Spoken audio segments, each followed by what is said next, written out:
Hi all, എല്ലാവർക്കും master കി അക്കാഡമിയുടെ പുതിയൊരു ക്ലാസ്സിലേക്ക് സ്വാഗതം. നമ്മൾ ഇന്ന് ഡിസ്കസ് ചെയ്യാൻ പോകുന്നത് കഴിഞ്ഞ മുൻ വർഷങ്ങളിലായിട്ട് ചോദിച്ചിട്ടുള്ള HSST ഫിസിക്സിലെ ക്വസ്റ്റ്യനുകളുടെ സൊല്യൂഷനാണ്. ഏത് രീതിയിലാണ് നമുക്കതിനെ സോൾവ് ചെയ്യാൻ പറ്റുക എന്നുള്ള കാര്യമാണ് നമ്മൾ നോക്കുന്നത്. ഇപ്പോൾ കഴിഞ്ഞ ഒരു 3 ഭാഗങ്ങളായിട്ട് അല്ലെങ്കിൽ 3 വർഷങ്ങളിലായിട്ട് 2025 ഈ കഴിഞ്ഞ 2025 HSST ഫിസിക്സ് എക്സാം നടന്നു.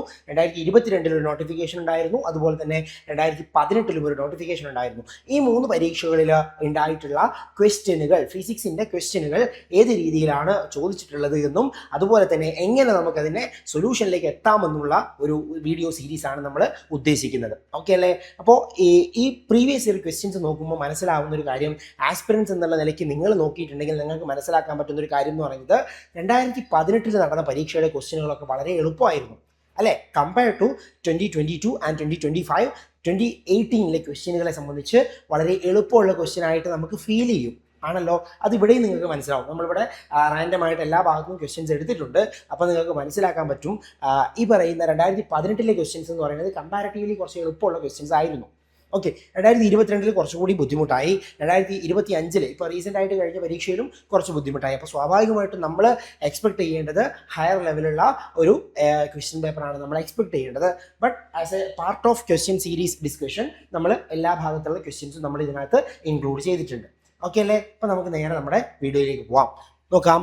So HSST physics previous year questions ആണ് നമ്മളുടെ ഡിസ്കഷനിലേക്ക് വരുന്നത്. സോ ആദ്യത്തെ ക്വസ്റ്റ്യൻ നോക്കാം. 2018 ചോദിച്ചിട്ടുള്ള ഒരു ക്വസ്റ്റ്യൻ ആണ് നമ്മളിവിടെ ഏറ്റവും ആദ്യം ഡിസ്കസ് ചെയ്യുന്നത്. ഓക്കെ, 2018 ഒരു ചോദ്യമാണ് നമ്മൾ ഏറ്റവും ആദ്യം ഡിസ്കസ് ചെയ്യാൻ പോകുന്നത്.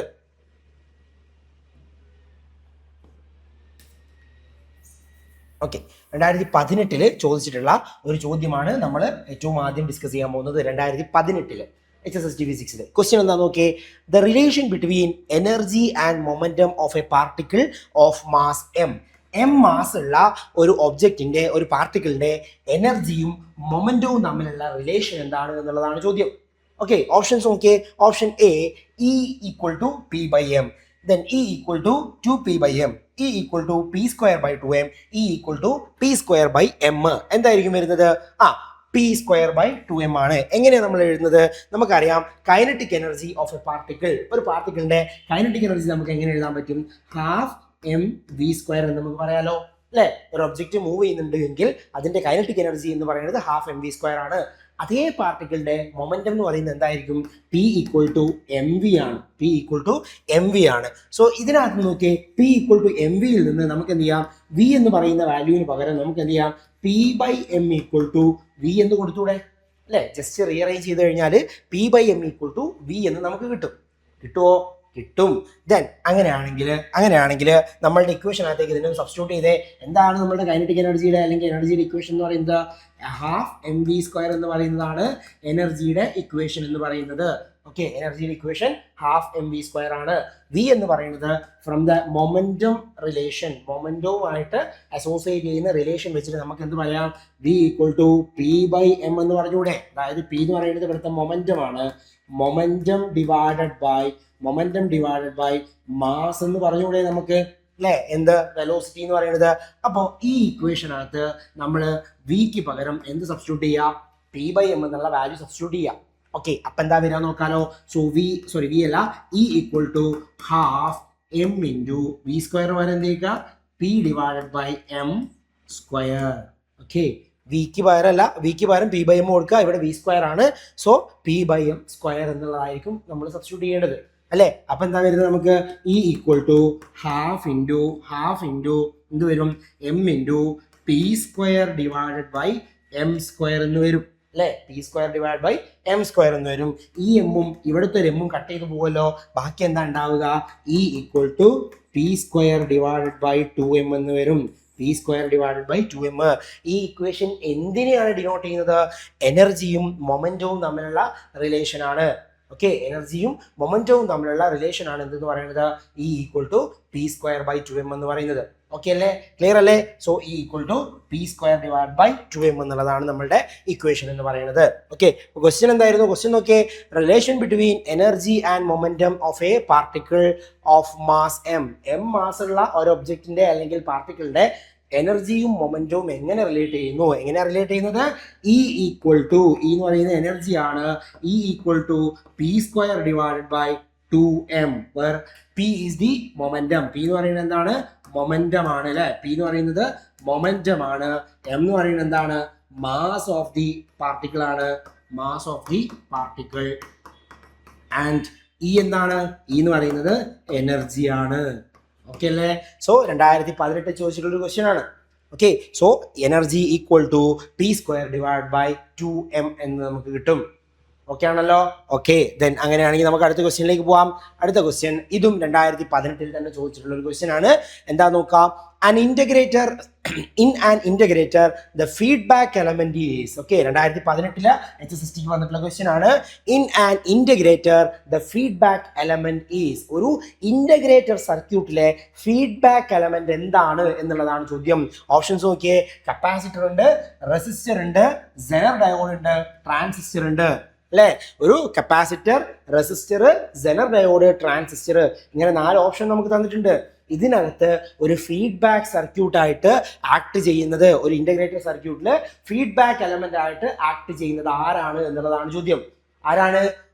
ആരാണ്?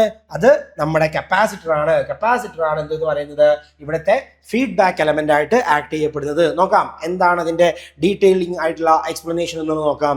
An integrator is an operational amplifier configuration that performs the mathematical integration of the input signal. Okay, അപ്പൊ നമ്മളൊരു ഇൻപുട്ട് സിഗ്നൽ കൊടുത്തു എന്ന് വിചാരിക്കുക, ഇൻപുട്ട് സിഗ്നൽ കൊടുത്തു എന്ന് വിചാരിക്കുക.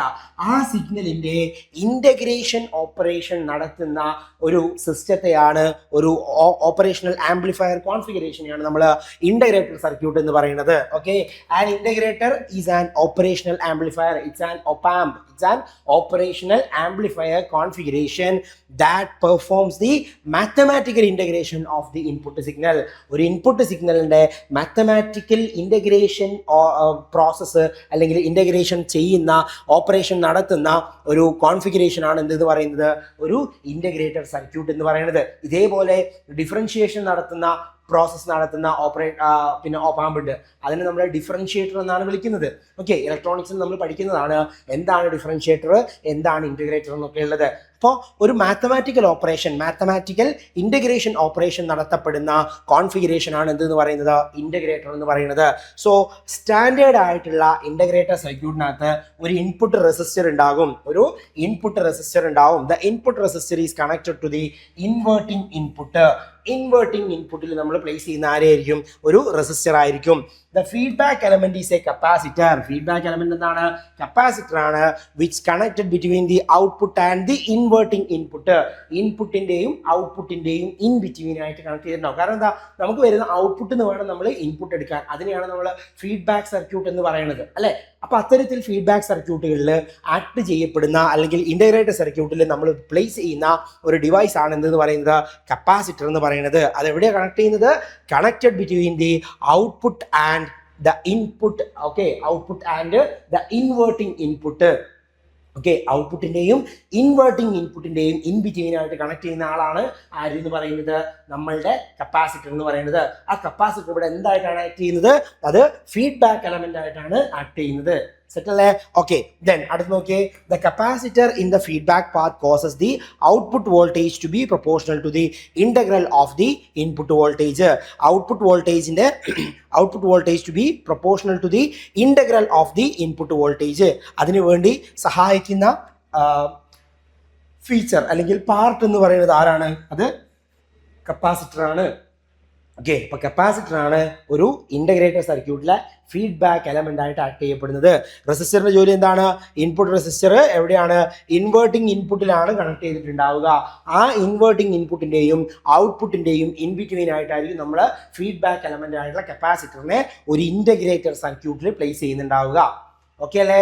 ഓക്കെ, ദെൻ അടുത്ത ക്വസ്റ്റ്യൻ നോക്കാം. ഇതും 2018 ചോദിച്ചിട്ടുള്ള ക്വസ്റ്റ്യൻ ആണ്. The ripple factor for a half wave rectifier. ഒരു ഹാഫ് വേവ് റെക്ടിഫയറിന്റെ റിപ്പിൾ ഫാക്ടർ എത്രയാണെന്നുള്ളതാണ് ചോദ്യം. ഒരു ഹാഫ് വേവ് റെക്ടിഫയറിന്റെ റിപ്പിൾ ഫാക്ടർ എത്രയാണ്? നമുക്കറിയാം റെക്ടിഫയർ എന്ന് പറഞ്ഞാൽ എന്താണ്? റെക്ടിഫിക്കേഷൻ എന്ന് പറഞ്ഞ പ്രോസസ്സ് എന്താണ്? എന്നൊക്കെ നമുക്കറിയാവുന്നതാണ് അല്ലേ. റെക്ടിഫിക്കേഷൻ എന്ന് പറയുന്ന പ്രോസസ്സ് എന്താണെന്നുള്ളതൊക്കെ നമുക്കറിയാം. 2 ടൈപ്പാണ് റെക്ടിഫിക്കേഷൻ. ഹാഫ് വേവ് ഉണ്ട്, ഹാഫ് വേവ് റെക്ടിഫയർ ഉണ്ട്, അതുപോലെ തന്നെ ഫുൾ വേവ് റെക്ടിഫയർ ഉണ്ട് അല്ലെ. ഫുൾ വേവ് റെക്ടിഫയർ ഉണ്ട്. സോ ഒരു എ സി കറണ്ടിനെ എ സിയിൽ നമ്മൾ എന്താക്കി മാറ്റുന്ന പ്രോസസ്സാണ്, ഡി സി ആക്കി മാറ്റുന്ന പ്രോസസ്സിനെയാണ് നമ്മൾ റെക്ടിഫിക്കേഷൻ എന്ന് പറയുന്നത്. ആ റെക്ടിഫിക്കേഷൻ 2 തരത്തിലാണ്, ഹാഫ് വേവും full wave rectifier. Half wave and full wave rectifier. ഇവിടെ എന്താ ചോദിച്ചിട്ടുള്ളത്, ripple factor for a half wave rectifier. ഒരു ഹാഫ് വേവ് റെക്ടിഫയറിന്റെ റിപ്പിൾ ഫാക്ടർ എത്രയാണ് എന്നുള്ളതാണ് ചോദ്യം. എത്രയാണ് ഹാഫ് വേവ് റെക്ടിഫയറിന്റെ റിപ്പിൾ ഫാക്ടർ എത്രയാണ്? അത് 1.21 ആണ്. 1.21 ആണ് അവിടുത്തെ റിപ്പിൾ ഫാക്ടർ എന്ന് പറയുന്നത്. ഫുൾ വേവിന്റെ കേസിൽ എന്താകും, അത് ഓൾമോസ്റ്റ് നേർ പകുതിയാവും. 0.48 അടുത്തൊക്കെ ആയിട്ട് 0.5 അടുത്തായിരിക്കും അതിന്റെ വാല്യൂ എന്ന് പറയുന്നത്. ഓക്കെ, അപ്പോൾ എന്താണ് റിപ്പിൾ ഫാക്ടർ? ആൻസർ നോക്കുക, 1.21 ആണ്. അപ്പോൾ എന്താണ് റിപ്പിൾ ഫാക്ടർ? എന്താണ് റിപ്പിൾ ഫാക്ടർ നോക്കിയേ. The ripple factor is the ratio of the RMS value of AC component to the DC component in the rectifier output. Okay, RMS value of AC by the DC voltage അല്ലെങ്കിൽ VRMS divide by VDC, അതിനെയാണ് നമ്മൾ എന്തെന്ന് പറയുന്നത്, ripple factor എന്ന് പറയുന്നത്. അതായത് ഇത്രയേ ഉള്ളൂ ആലോചിക്കാൻ. നമുക്ക് AC-നെ DC ആക്കണം. ഇതാണ് നമ്മളുടെ റെക്ടിഫിക്കേഷൻ എന്ന് പറയുന്ന പ്രോസസ്സ്. അങ്ങനെ DC ആക്കുമ്പോൾ നമുക്ക് കിട്ടുന്ന ഔട്ട്പുട്ടിൽ എന്തുണ്ടാകും, AC കമ്പോണന്റുകൾ ചെറുതായിട്ടുണ്ടാകും. AC കമ്പോണന്റ് ഉണ്ടാവും. ആ കമ്പോണന്റിനെ നമ്മൾ എന്തെന്നാ പറയാ, റിപ്പിൾസ് എന്നാണ് പറയുന്നത്. റിപ്പിൾസ്. ഓക്കെ, ആ റിപ്പിൾ എത്രത്തോളം ഉണ്ട് എന്നുള്ളതാണ് നമ്മളുടെ റിപ്പിൾ ഫാക്ടർ കൊണ്ട് നമ്മൾ മെഷർ ചെയ്തെടുക്കുന്നത്. മനസ്സിലാവുന്നുണ്ടോ? സോ ഔട്ട്പുട്ട് വരുമ്പോൾ കിട്ടുന്ന ഔട്ട്പുട്ടിലെ DC പാർട്ടിൽ എത്ര AC പാർട്ട് ഉണ്ട്. ഓക്കെ, അതായത് നമുക്ക് ഔട്ട്പുട്ട് DC ആണ് കിട്ടേണ്ടത്, പക്ഷെ ആ DCയുടെ കൂടെ എന്തുകൂടി ഉണ്ട്, AC കൂടിയുണ്ട്. അത് എത്രത്തോളം ഉണ്ട് എന്നുള്ള മെഷർമെന്റിനെയാണ് നമ്മൾ എന്തെന്ന് പറയുന്നത്, റിപ്പിൾ എന്ന് പറയുന്നത്, അല്ലെങ്കിൽ റിപ്പിൾ ഫാക്ടർ എന്ന് പറയുന്നത്. സോ ഗാമ വെച്ചിട്ടാണ് ഡിനോട്ട് ചെയ്യുന്നത്. Gamma equal to VRMS divide by VDC ആണ്. Then ripple factor for full wave rectifier. Full wave റെക്ടിഫയറിന്റെ റിപ്പിൾ ഫാക്ടറിന്റെ വാല്യൂ എത്രയാണ്? അത് ഓൾമോസ്റ്റ് 0.482 എന്ന് പറയുന്ന ഒരു വാല്യൂ ആണ്. ഞാൻ പറഞ്ഞല്ലോ 0.5 അടുത്തുള്ള ഒരു വാല്യൂ ആണ് നമ്മളുടെ ഫുൾ വേവ് റെക്ടിഫയറിന്റെ റിപ്പിൾ ഫാക്ടർ എന്ന് പറയുന്നത്. ഹാഫ് വേവിന്റെ കേസ് നോക്കി, ഹാഫ് വേവിന്റെ കേസിലേക്ക് നോക്കുമ്പോൾ അതിന്റെ വാല്യൂ എത്രയാണ്? 1.21 ആണ്. എന്ന് വെച്ചാൽ എന്താണ് മീൻ ചെയ്യുന്നത്? എവിടെയാണ് AC-യുടെ കമ്പോണന്റ് കൂടുതലുള്ളത്? എവിടെയാണ്? ഹാഫ് വേവില്. Okay, in half wave rectifier. Half wave റെക്ടിഫയറിൽ AC കമ്പോണന്റ് എന്താണ്? കൂടുതലാണ് അല്ലേ. AC കമ്പോണന്റ് കൂടുതലാണ്. നോക്കിയേ, റേഷ്യോ എടുക്കുമ്പോൾ ഇവിടുത്തെ വാല്യൂ കൂടുതലായാലല്ലേ നമുക്ക് റിസൾട്ടന്റ് വാല്യൂ, വലിയ വാല്യൂ കിട്ടുന്നത്. 1 പോയിന്റ് കിട്ടണമെങ്കിൽ മുകളിലത്തെ വാല്യൂ വലുതായിരിക്കണം. അപ്പോൾ അങ്ങനെ വരുന്ന സമയത്ത് നമുക്ക് കിട്ടുന്ന ഔട്ട്പുട്ടിൽ AC കമ്പോണന്റ് വളരെ കൂടുതലാണ്. അതുകൊണ്ടാണ് നമ്മൾ പറയുന്നത് ഹാഫ് വേവ് റെക്ടിഫയറിന്റെ എഫിഷ്യൻസി വളരെ കുറവാണ്. ഓൾമോസ്റ്റ് 50% 40.2% ആണ്. ഓക്കെ, 40.2%ഓളമാണ് നമ്മളുടെ ഹാഫ് വേവിന്റെ എഫിഷ്യൻസി നമ്മൾ പറയാറുള്ളത് സാധാരണ. ഓക്കെ, അപ്പോൾ എഫിഷ്യൻസി വളരെ കുറവാണ് എന്നതുകൊണ്ട് മീൻ ചെയ്യുന്നത് എന്താണ് മക്കളെ? ഇതാണ് എന്ത്, അവിടുത്തെ റിപ്പിൾ ഫാക്ടർ വളരെ കൂടുതലാണ്. റിപ്പിൾ ഫാക്ടർ കൂടുതലാണ് എന്ന് പറഞ്ഞാൽ എന്താണ് നമ്മൾ അതിൽ നിന്ന് മനസ്സിലാക്കി എടുക്കേണ്ടത്? അവിടെ ഉണ്ടാവുന്ന ഔട്ട്പുട്ടിൽ AC കമ്പോണന്റ് കൂടുതലാണ് എന്നുള്ളതാണ്. ഓക്കെ അല്ലേ. ഇനി ഫുൾ വേവിന്റെ കേസിലേക്ക് വരുമ്പോൾ ഫുൾ വേവില് റിപ്പിൾ ഫാക്ടർ എന്ന് പറയുന്നത് 0.482% ആണ്, അല്ലെങ്കിൽ 0.482 ആണ് അതിന്റെ റിപ്പിൾ ഫാക്ടർ വാല്യൂ എന്ന് പറയുന്നത്. എന്ന് വെച്ചാൽ എന്താണ് നമ്മൾ മനസ്സിലാക്കേണ്ടത്? അവിടുത്തെ AC കമ്പോണന്റ് കുറവാണ് compared to full wave. Half wave rectifier, full wave rectifier ആണ് എന്താവുന്നത്, കൂടുതൽ എഫിഷ്യൻ്റ് ആയിട്ട് വർക്ക് ചെയ്യുന്നത്. ഓക്കെ, റെക്ടിഫിക്കേഷൻ എന്ന് പറയുന്ന പ്രോസസ്സ് എന്താണ്? AC-നെ DC ആക്കുന്ന പ്രോസസ്സാണ്. അപ്പോൾ നമുക്ക് കിട്ടേണ്ട ഔട്ട്പുട്ട് എന്താണ്? DC ആയിരിക്കണം. പക്ഷേ നമ്മൾ ഉപയോഗിക്കുന്നത് ഹാഫ് വേവ് ആണെങ്കിൽ ഹാഫ് വേവിൽ 1.21 ആണ് ripple factor. So AC component അവിടെ ഡോമിനേറ്റ് ചെയ്ത് നിൽക്കുന്നുണ്ട്. ഫുൾ വേവിന്റെ കേസിലേക്ക് വരുമ്പോൾ അവിടെ 4.48 ആണ് നമ്മുടെ വാല്യൂ എന്ന് പറയുന്നത്. ഇപ്പം എന്ത് നമുക്ക് മനസ്സിലാക്കാൻ പറ്റും? അവിടെ AC കമ്പോണന്റ് കുറവാണ്. അതുകൊണ്ടാണ് നമ്മൾ പറയുന്നത് ഫുൾ വേവ് റെക്ടിഫയറിന്റെ എഫിഷ്യൻസി കൂടുതലാണ്. ഇറ്റ്സ് ആൻ എഫിഷ്യന്റ് വൺ എന്ന് നമ്മൾ പറയാറുണ്ട് അല്ലേ. എഫിഷ്യൻസി എത്രയാണ് വരുന്നത്? ഓൾമോസ്റ്റ് 81.2% ഓർ 80% ഒക്കെയാണ്. 80%ന്റെ അടുത്താണ് നമ്മളുടെ efficiency for full wave rectifier വരുന്നത്. ഓക്കെ, ഇനി അവിടെ മൂന്നാമത്തെ ഒരാൾ കൂടിയുണ്ട്, bridge rectifier. Full wave rectifier or bridge rectifier എന്ന് പറയുന്നത് അതും ഓൾമോസ്റ്റ് എന്ത് തന്നെയാണ്, നമ്മളുടെ ഈ പറയുന്ന ഫുൾ വേവിന്റെ ക്യാരക്ടറിസ്റ്റിക്സ് തന്നെ കാണിക്കുന്ന ഒരാളാണ്. അവിടെയും ഓൾമോസ്റ്റ് റിപ്പിൾ ഫാക്ടർ എത്രയാണ് വരുന്നത്? 0.482 തന്നെയാണ് വരുന്നത്. അപ്പൊ നമ്മളുടെ ക്വസ്റ്റ്യൻ എന്താ നോക്കിയേ? ക്വസ്റ്റ്യൻ എന്താ നോക്കിയേ? The ripple factor for a half wave rectifier. ഒരു ഹാഫ് വേവ് റെക്ടിഫയറിന്റെ റിപ്പിൾ ഫാക്ടർ എത്രയാണെന്നുള്ളതാണ് ചോദ്യം. ഓക്കെ, സോ അത് എത്രയാണ് ആൻസർ? 1.21 ആണ് നമ്മുടെ ആൻസർ എന്ന് പറയുന്നത്. ക്ലിയർ അല്ലേ? ഓക്കെ, ദെൻ അങ്ങനെയാണെങ്കിൽ നമുക്ക് അടുത്ത ക്വസ്റ്റ്യനിലേക്ക് പോകാലോ. ഇതും വീണ്ടും 2018 തന്നെ ചോദിച്ചിട്ടുള്ള ക്വസ്റ്റ്യൻ ആണ്. Which of the following is not a baryon? Baryon അല്ലാത്ത, താഴെ തന്നിട്ടുള്ളതിൽ ബേരിയോൺ അല്ലാത്ത ആൾ ആരാണ് എന്നുള്ളതാണ് ചോദ്യം. ന്യൂക്ലിയർ ഫിസിക്സില് അല്ലെങ്കിൽ പാർട്ടിക്കിൾ ഫിസിക്സിൽ വരുന്നതാണ് classification of elementary particles. Baryon, lepton എന്നൊക്കെ പറഞ്ഞിട്ട് നമ്മൾ ക്ലാസിഫൈ ചെയ്തിട്ടുണ്ട്. അപ്പൊ അങ്ങനെ ക്ലാസിഫിക്കേഷൻ വരുന്ന ഒരു ക്വസ്റ്റ്യൻ ആണ്. എന്താ ആൻസർ വരിക? മ്യൂയോൺസ് ആണ്. മ്യൂയോൺസ്, ഓപ്ഷൻ ഡി ആണ് കറക്റ്റ് ആൻസർ. മ്യൂയോണുകളാണ് ബേരിയോൺ എന്ന കാറ്റഗറിയിൽ ഉൾപ്പെടാത്തത്. നമുക്ക് നോക്കാം അതിന്റെ എക്സ്പ്ലനേഷൻ നമുക്ക് നോക്കാം. എന്താണ് മ്യൂയോൺ എന്ന് പറയുന്നത്? ഒരു ബേരിയോൺ അല്ല. മ്യൂയോൺ എന്ന് പറയുന്നത് ബേരിയോൺ അല്ല, മറിച്ച് അതെന്താണ്? അതൊരു ലെപ്റ്റോൺ കാറ്റഗറിയിൽ ഉൾപ്പെടുന്ന ആളാണ്. ആര്? മ്യൂയോണുകൾ ലെപ്റ്റോൺ എന്ന് പറയുന്ന കാറ്റഗറിയിൽ ഉൾപ്പെടുന്ന പാർട്ടിക്കിൾസ് ആണ്, എലമെന്ററി പാർട്ടിക്കിൾസ് ആണ്. നോക്കിയേ, ഇറ്റ് ഈസ് സിമിലർ ടു ഇലക്ട്രോണുമായിട്ട് സിമിലർ ആയിട്ട് ലെപ്റ്റോൺ എന്ന് പറയുന്ന കാറ്റഗറിയിൽ ഉൾപ്പെടുന്നു. ബട്ട് ഹെവിയർ, ഇലക്ട്രോണിനേക്കാൾ വലുതാണ് മ്യൂയോൺ എന്ന് പറയുന്നത്. ഓക്കെ, ഇനി നോക്കിയേ, leptons are fundamental particles and do not participate in strong ഇന്ററാക്ഷനിൽ ഒന്നും പങ്കെടുക്കാത്ത, സ്ട്രോങ് ഇന്ററാക്ഷനിലൊന്നും പങ്കെടുക്കാത്ത ഫണ്ടമെന്റൽ പാർട്ടിക്കിളുകളാണ് എന്തെന്ന് പറയുന്നത്? ലെപ്റ്റോണുകൾ എന്ന് പറയുന്നത്. അവിടെ ഒരു കാര്യമുണ്ട്, നോട്ട് മെയ്ഡ് ഓഫ് ക്വാർക്സ് ആണ്. ക്വാർക്ക് വെച്ച് ഉണ്ടാക്കിയിട്ടുള്ളതല്ല.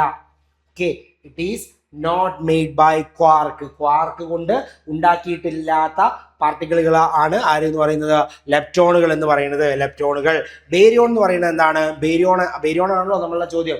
ആരാണ് ബേരിയോൺ എന്നുള്ളതാണ് നമ്മളോട് ചോദിച്ചത്. So baryons are particles made up of 3 quarks. 3 quark particle വെച്ചിട്ട് ഉണ്ടാക്കിയിട്ടുള്ള പാർട്ടിക്കിൾസ് ആണ് എന്തെന്ന് പറയുന്നത്? ബേരിയോൺ എന്ന് പറയുന്നത്. നോക്കിയാൽ മതി, പ്രോട്ടോൺ ഒരു ബേരിയോൺ ആണ്. പ്രോട്ടോൺ ഉണ്ടാക്കിയിട്ട് എങ്ങനെയാണ്? UUD വെച്ചിട്ടാണ്. യു എന്താണ്? അപ്പ് ക്വാർക്ക് ആണ്. ഡി എന്താണ്? ഡൗൺ ക്വാർക്ക് ആണ്. ന്യൂട്രോൺ എന്താണ്? അതും ഒരു ബേരിയോൺ എക്സാമ്പിൾ ആണ്. ആ ബേരിയോൺ എന്താ? അപ്പ് ക്വാർക്ക്, ഡൗൺ ക്വാർക്ക് അത് വെച്ചിട്ട് ഉണ്ടാക്കിയിട്ടുള്ളതാണ്. And heavy baryons like sigma particles, lambda particles, ഇതൊക്കെ എന്താണ്? ബേരിയോൺ എന്ന് പറയുന്ന കാറ്റഗറിയിൽ വരുന്നതാണ് അല്ലെ. ന്യൂട്രോണ്, സിഗ്മ, പ്രോട്ടോൺ ഒക്കെ ആ പറയുന്ന ബേരിയോൺ കാറ്റഗറിയിൽ ഉൾപ്പെടുന്ന ആളുകളാണ്. ന്യൂട്രോൺ, സിഗ്മ, പ്രോട്ടോൺ 3 ആളുകൾ അവിടെ ഉണ്ട്. അതൊക്കെ ബേരിയോൺ കാറ്റഗറിയിൽ ഉൾപ്പെടുന്ന ആളാണ്. ബേരിയോൺ കാറ്റഗറിയിൽ ഉൾപ്പെടാത്ത ഒരാളാണ് ആര് എന്ന് പറയുന്നത്? നമ്മുടെ മ്യൂയോൺ എന്ന് പറയുന്നത്. സോ ഇവയെല്ലാം ഹാഡ്രോൺ ഫാമിലിയിൽ ഉൾപ്പെടുന്ന ആളുകൾ കൂടിയാണ് കേട്ടോ, അത് ഓർത്തിരിക്കാം. ദെൻ അഞ്ചാമത്തെ ഒരു ക്വസ്റ്റ്യൻ നോക്കിയേ, the reciprocal lattice of an FCC lattice. ഒരു ഫേസ് സെന്റേർഡ് ക്യൂബിക്കിന്റെ റെസിപ്രോക്കൽ ലാറ്റിസ് എന്താണ് എന്നുള്ളതാ ചോദ്യം. വീണ്ടും 2018 തന്നെ ചോദിച്ചിട്ടുള്ള ക്വസ്റ്റ്യൻ ആണ് അല്ലെ. 2018 ചോദിച്ചിട്ടുള്ള ഒരു ക്വസ്റ്റ്യൻ ആണ്. എന്താ വരുന്നത്? Reciprocal lattice to an FCC lattice. ഒരു FCC ലാറ്റിസിന്റെ റെസിപ്രോക്കൽ ലാറ്റിസ് എന്താണ് വരുന്നത് എന്നുള്ളതാണ് ചോദ്യം. എന്താണ് നോക്കാം, ഓപ്ഷൻ നോക്കിയേ. An FCC, an HCP, an SC, an BCC. എന്താ FCCയുടെ റെസിപ്രോക്കൽ ഒരു ഫേസ് സെന്റേർഡ് ക്യൂബിക് ആണ് എന്നുള്ളതാണ് ഓപ്ഷൻ. അടുത്തത് HCP, ഹെക്സഗണൽ ക്ലോസ് പാക്കിംഗ് ആണ്. ഇവിടെ എന്താണ്? സിമ്പിൾ ക്യൂബിക് ആണ്. അവിടെ എന്താണ്? ബോഡി സെന്റേർഡ് ക്യൂബിക് ആണ്. എന്താ വരുന്നത്? ഓപ്ഷൻ ഡി ആണ്. ഒരു BCC ലാറ്റിസ് ആയിരിക്കും വരിക. BCC ആണ്, ബോഡി സെന്റേർഡ് ആണ്, ഓർത്തിരിക്കുക. FCC ലാറ്റിസ്, ഫേസ് സെന്റേർഡ് ക്യൂബിക്കിന്റെ റെസിപ്രോക്കൽ ലാറ്റിസ് എന്ന് പറയുന്നത് ബോഡി സെന്റേർഡ് ആയിരിക്കും. ബോഡി സെന്റേർഡ് ക്യൂബിക്കിന്റെ റെസിപ്രോക്കൽ ലാറ്റിസ് എന്ന് പറയുന്നത് FCC ആയിരിക്കും. പിന്നുള്ള ഒരാളാരാണ്? സിമ്പിൾ ക്യൂബിക് ആണ് അല്ലെ. സിമ്പിൾ ക്യൂബിക്കിന്റെ റെസിപ്രോക്കൽ ലാറ്റിസ് എന്ന് പറയുന്നത് എന്ത് തന്നെയാണ്? അത് സിമ്പിൾ ക്യൂബിക് തന്നെയാണ്. മനസ്സിലാവുന്നുണ്ടോ? സോ ഇതാണ് നമ്മുടെ റെസിപ്രോക്കൽ ലാറ്റിസുമായിട്ട് സോളിഡ് സ്റ്റേറ്റ് എന്ന് വരുന്ന ഒരു ക്വസ്റ്റ്യൻ ആണ്. എക്സ്പ്ലനേഷൻ നോക്കിയേ, റെസിപ്രോക്കൽ ലാറ്റിസിനെ കുറിച്ചാണ്.